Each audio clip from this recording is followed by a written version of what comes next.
Hello, Facebook fans and YouTube fans of DX Engineering. It is finally Friday afternoon here in the Eastern time zone of the USA. It is time for the weekend special.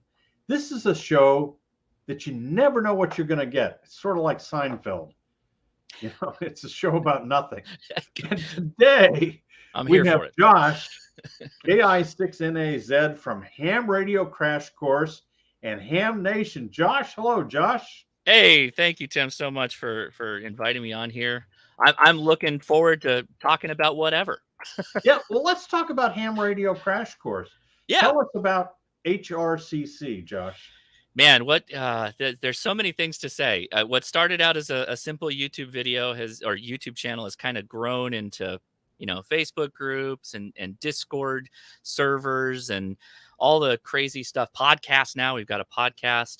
But really, it just started out from me kind of being on YouTube for a really long time and coming to a realization that I really wanted to focus on what I was most passionate about in life. And that was amateur radio. And once I started focusing and really, thinking about how to grow our hobby and continue to introduce new people to it just kind of started taking off. And every step along the way that we've changed and added new things is really just from people trying to reach new people, new hams, introduce people to the hobby.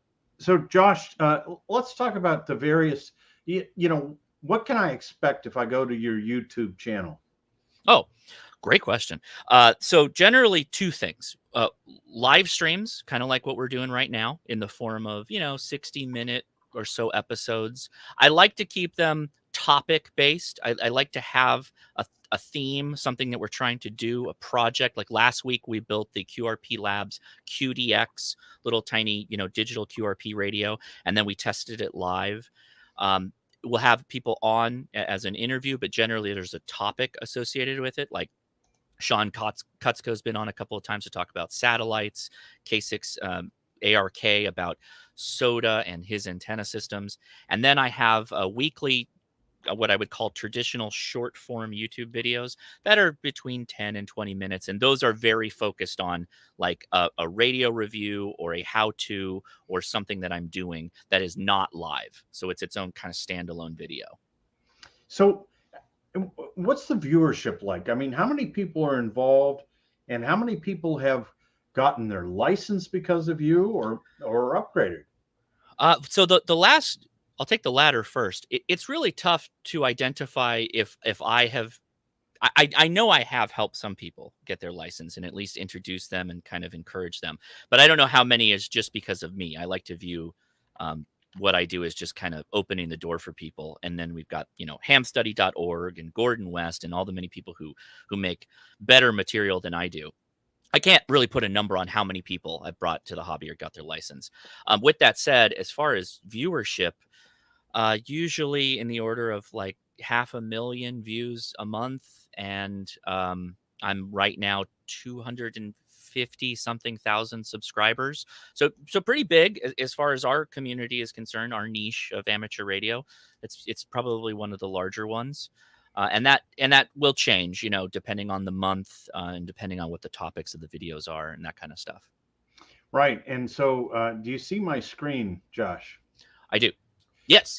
So this is your home page, right? Yes, it is. So this has got all the information on Ham Radio Crash Course. And you talk about moving ham radio forward. I mean, that is impressive because you're a generation behind me, which is super to see your enthusiasm. Yeah, and I think actually, so my wife is the primary editor of the website, and I've always used the term moving forward with ham radio, but she apparently didn't like that. So she went with moving ham radio forward. I like both mottos, but moving forward with ham radio, I've always said is kind of like any individual, as you get into amateur radio, there is, every time you pick up something new, you're a beginner again. Sure, you're bringing what you already know to the table from similar things you've done, but every new thing, every new interesting thing, you're moving forward in learning. So whether you're, trying to get better at HF radio and all of a sudden you're chasing DX and every step along the way, you're getting better and better and moving forward, if you will. So, Josh, let's talk about some of the folks here. Yeah, Do you see Ethan there? I do. Yes. And so, tell us about some of the your team. Yeah. So when I got to a point where I was getting so many emails a day, and I was trying to answer everybody's questions, really good questions, that I was almost not making videos. And a couple of folks reached out to me and said, "Hey, you should really create a Discord server." And a Discord server is kind of like the today's version of IRC. It's very similar to IRC. And from that started getting really big. People coming in to ask questions, and a community started growing of people having their questions answered, and really good conversation. Well, you need administrators because I can't be online all the time, and obviously I still need to make videos. And so we ended up finding some really great people who just had been hanging around for a really long time, and they were really helpful. And so throughout the process of just them being there, they all got promoted into being administrators. And so this is the admin team for the Discord server and the Facebook group. So these guys all help you, with HRCC and make it all happen. Yes. But and then one of the things is this is only one thing that you're involved in. I mean, yeah. Yeah. We haven't even talked about Hamnation, but no, yes.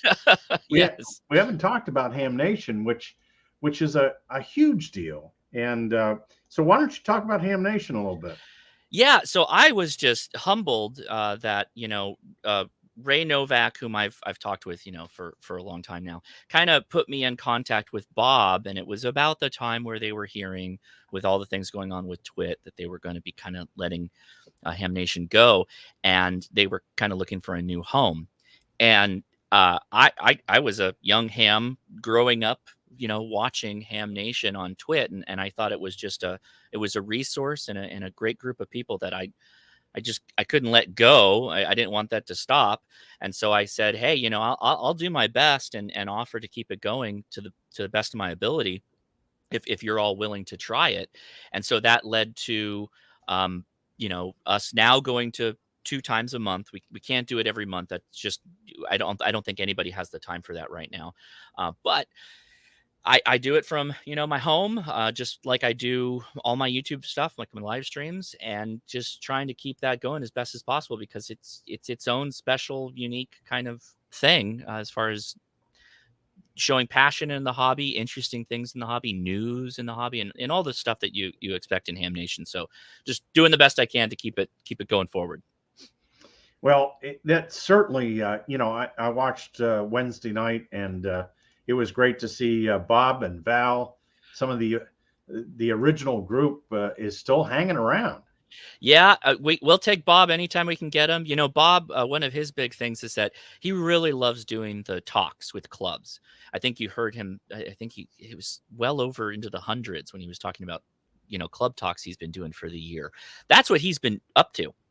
So people ask him, why aren't you doing Hamnation? It's because he just really loves doing these talks. And so he thought he'd focus on that right now. And I think that's great. Valerie's been super busy too, but we'll take any of her time as well. And it's great to have them both back.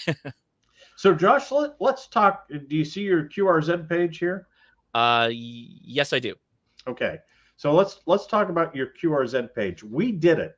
Who are these guys? This is a woefully expired QRZ page. I need to go in and update it. But before COVID, I got this idea of let's all do a overnight camp out in Southern California. And we backpacked into a summit called Mount Pacifico, where the campsite is literally at the summit activation spot. And those are the folks who came out. People flew in from all around the country. I think the furthest was Florida. Matt, AE4MQ, flew in from Florida, and we hiked up there and we activated that summit multiple times. I think everybody who wanted to did. And yeah, it was just a weekend of fun. And that video is kind of what you see, the we did it. That's the video to play on that camp out. So, and the next photo shows a bunch of radios. Was that what you took up to the summit? It seems like everybody had an Elecraft that day. So I think of the 5, of all those people up there, there were 5 Elecrafts, the 2 KX3s and the 3 KX2s. You have to keep in mind this was pre the 705 and some of the other QRP radios. So there probably would be a little bit different number of radios in that collection, but I would expect to see Elecraft as one of the larger ones for sure. And then here's some of your ham shack at that time, I guess. At that time, it has changed significantly. Now Right. I have a 7610, a lot more computer monitors for all the live streams than you see there. Right. But yeah, humble beginnings, I guess. Talk about these antennas, Josh. Yeah, so on the left-hand side with the chair, that is at Bertha Peak. And I think that's 6,200 feet, 6,400 feet above sea level outside of Big Bear, California. And I was using a QRP Guys 3-band vertical antenna with a QRP radio doing a summit activation. And then next to that is that was my first SOTA activation that I did with Jerry. He's also down here, and that was a 1-pointer. And I that was one of those lesson learned days on SOTA. I dragged that dipole out there. That's an MFJ Big Ears. I dragged that thing out there on a backpack, and I swore after doing it once, I'll never carry heavy gear like that again out to a summit activation. Well, those are the things you learn, and that's okay. Oh yeah, and of course you're really good about sharing your experiences too, and because there are a lot of us that will never do a summits on the air. And so hats off to you for doing that. I just want to recognize some of the folks in the chat room because they're all buzzing about having Josh on here today. And Whiskey Juliet 3 United, Dawn, who is very loyal to our shows. Oh yeah, we love Dawn. And I saw him on Wednesday night as well. And Greg, he's in the Discord. He's in our Discord as well. Yeah, he's in the Discord. And Greg, November Charlie 7 Bravo. And Greg has done some of our blog work on allbands.com, Josh. Allbands.com is the DX Engineering blog. And Greg says, "Hey, Josh, welcome to the DXE broadcast today. Thanks for all you do as an advocate for ham radio." And he checks out Ham Radio Crash Course to view your latest topic. And Jason, November 3 Yankee Alpha Zulu, thanks for great content and great products. So we got content with Josh, and we got products with DX Engineering. And here we go. We've got hi, Tim and Josh. Have a good rest of your weekend. This is Grace. Oh, I first met Grace, Kilo Echo 8, Radio Juliet United. I first met her on the satellite. She is a satellite guru, 16 years old, Josh. Excellent. She knows about left hand, right hand, Doppler, the whole thing. She's got it going on. Her grandfather and I have been chasing DX for years, and she is part of a ham radio family, very deep. Mom, dad, grandpa, everybody, ham radio. And Grace, good to have you on. Ricardo, Kilo Victor 4 Oscar Papa is on as well. Kilo Victor 4 Oscar Papa. And let's see here. We got Whiskey 4 Papa Oscar Tango. Ed is on. And Dan, WA4 Mike Oscar Mike, another guy that I'm sure is on with Discord. Hello and good afternoon. Yep. Tim and Josh, enjoy both of you on the YouTube channels from Fort Mitchell, Kentucky. Our friend Mark Brown, Josh, is on N4BCD, who's the chairman of the Huntsville Ham Fest. That's right. We'll see you soon, Mark. These YouTubers are great. I think we have 16 scheduled to attend the Huntsville Ham Fest, August 20 through 21.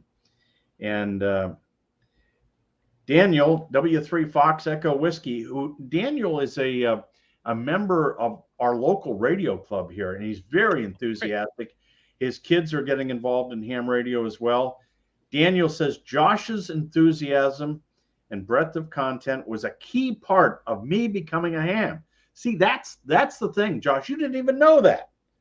Yeah, know? I do it because I like it, right? I mean, I have fun with it. If you're, it's kind of a YouTube thing. If you're not really enjoying what you're doing, making a YouTube video, it's going to come across in the video. I think that's just clear. I enjoy ham radio. I enjoy doing the videos. I enjoy helping people, ideally encouraging everyone to go get their license and use the radios. That's what I really like to see. So I love hearing things like that from Daniel. Thank you, Yeah, Daniel. and Daniel is just over the top enthusiastic, and I think I can go on the record because he was here for field day. He can't get enough. He just cannot get enough of this great hobby. Excellent. And our good friend Jeff, KB8ZWT, who I Tuesdays with Tim and Jeff, and Jeff was just watching your how to ground video. So, oh, excellent. See, and you have lots of fans out there. Jeff. And let's see. Dawn says Ham Nation brought back that spark in 2014 when I was still a Tech Plus. So Dawn has been hanging around Ham Nation for lots of years.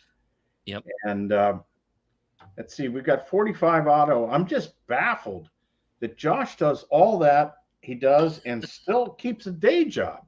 How do you find all the time, Josh? A very forgiving wife. And I think if you I joke at this sometimes, but I don't really watch TV or movies. Like I'll have stuff on in the background when I'm working on a video or whatnot. But I've kind of focused on ham radio. I've been like that for a really long time. That seems to help if you just kind of focus everything and don't do a lot of other stuff. and Bo says I had not heard about hamradiocrashcourse.com. So oh wow, hey Bo, thanks. There we go. And let's see here. We've got a few more comments here to look at. Michael, let's see. This is Kilo 8 Yankee Quebec. Hello, Josh and Tim. It was great to meet both of you at this year's Hamvention. And this is Mike from Cincinnati. So, Josh, what did you think of Hamvention this year? I had a lot of fun. It felt like kind of felt like 2019, to be honest, in a lot of ways. It felt, I think coming home was a term I had heard used before. I had a great time as always. They each have a unique feel to them. The Ham Fest, right? The big three, I say, and Hamvention is the big one, right? There's just so much going on, so much to do, so much to see, so many people to talk to. Oh my gosh! So thanks everybody who came up and said hi. Well, it was just so good to be back, Yeah. And I'm looking forward to maybe working on some projects with you, with Contest University and things like that as we go forward. Our friend Jimmy Cessna is on. That's Kilo Bravo 8 November, and I'm sure he's on the road working. Whiskey 1 Papa Hotel Bravo, Philip, and our friend Dino, who is one of the bloggers on onallbands.com. Dino says, hi, Josh. Glad to finally made it to DXE's channel. Yeah. And this won't be the last time, Dino. So you and Toby get ready. We've got Kilo Bravo 2 Victor Kilo Zulu on. Great work, Josh. Keep doing what you do. Thank you. And let's see. Philip says, ever solve the 7610 dropping out on receive until you beep? Maybe you know what that's about, Josh. I remember dropping out till you beep. Yeah, okay. So there was something, and I'm not sure exactly what led to that happening, but there's like something the 7610 gets into, and I haven't been able to consistently make it happen, but on one of my videos, I think it was a live stream, that's usually where some of this stuff will come out, where I was doing a digital mode, or no, it was my audio one. I was playing around with the treble and the bass and working on the mic gain into an SDR receiver so I could hear myself and hear my audio quality out through the radio.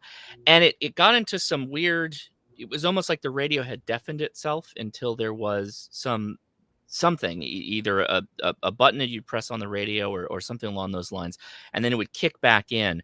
I have a feeling it had to do with that Digi Select feature There's something to do with that where the DigiSelect will change what feels like it'll adjust filtering, trying to Yes. amplify different types of signals. I think it had to do with that, and possibly because at that time, I believed I had a really high RFI noise generator somewhere adjacent to my home that was just causing the radio all kinds of problems. But that might be what it was. Have you ever experienced something like that, Tim?